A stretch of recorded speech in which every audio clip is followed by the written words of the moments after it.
എല്ലാവർക്കും സുഖമല്ലേ? എന്താ ഇപ്പോൾ ഇവിടെ നല്ല മഴ തന്നെ. എന്നാൽ പിന്നെ ഫ്രിഡ്ജിൽ കുറച്ച് കോളിഫ്ലവർ ഇരിപ്പുണ്ടായിരുന്നു, ഈവനിങ് സ്നാക്സൊക്കെ.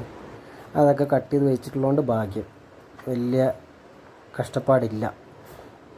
ആദ്യം കുറച്ച് മഞ്ഞൾപ്പൊടിയൊക്കെ ഇട്ട് വെച്ചു, അതിനുശേഷം കുറച്ച് ഉപ്പിട്ടു. ഇതൊക്കെ നിങ്ങളുടെ അളവിലിട്ടാൽ മതി, എൻ്റെ അളവിലിട്ടണ്ട.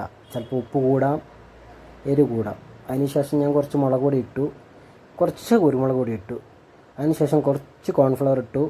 അതിനുശേഷം കുറച്ച് മൈദപ്പൊടി ഇട്ടു. മൈദപ്പൊടി 2 സ്പൂൺ ഇട്ടത്, 2-3 സ്പൂൺ വരെ ആകാം. അതിനുശേഷം കുറച്ച് വെള്ളം ഒഴിച്ചിട്ട് നല്ലോണം അങ്ങ് മിക്സ് ആക്കണം. ഞാനാണെങ്കിൽ വിസ്ക് നോക്കിയിട്ട് കാണാത്തതുകൊണ്ട് സ്പൂൺ ഇട്ടിട്ടാണ് ആക്കിയത്. അതെനിക്ക് തന്നെ പണിയായി. ലാസ്റ്റ് വിസ്ക് കഴുകിയെടുത്തു. അതിനുശേഷം വിസ്ക് ഇട്ട് തന്നെ നല്ലോണം ഇളക്കി നല്ല പരുവായി വെച്ചു.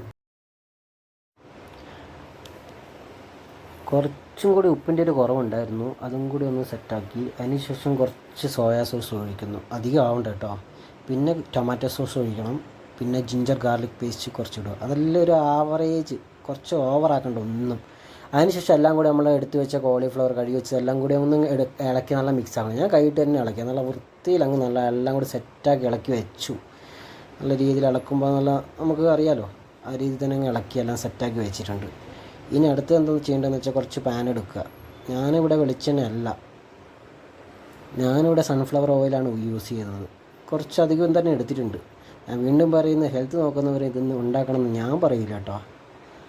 ആവശ്യമുള്ളവർ, നമ്മളിപ്പോൾ സ്റ്റിൽ യങ്ങേഴ്സ് മാത്രം എടുത്താൽ ഉണ്ടാക്കിയാൽ മതി. പിന്നെ എന്താ പറയാനുള്ളത്? ഇതെല്ലാം ഏകദേശം സെറ്റായി.